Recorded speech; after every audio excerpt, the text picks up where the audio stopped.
Après la levée de l'alerte cyclonique, les séquelles laissées par le passage de Berguita sont visibles et profondes. Une situation qui amène le président du département à se rendre dans les communes du sud de l'île, les plus impactées par les vents et les inondations.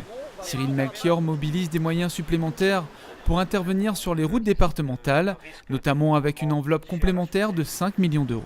La priorité, ce sera de traiter le problème des radiers et le problème de l'écoulement des eaux le long des routes départementales, de façon à ce que ces routes ne soient pas systématiquement abîmées, défoncées en cas d'épisode pluvieux comme on a connu avec le passage de Berguita.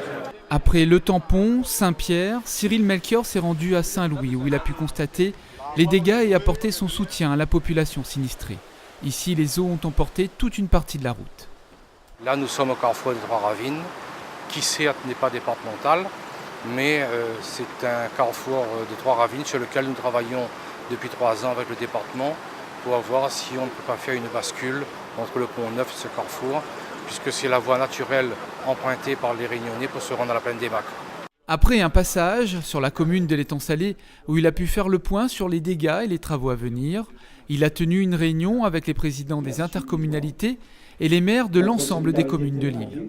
Le président du département présente l'action de la collectivité dans l'après-Berguita.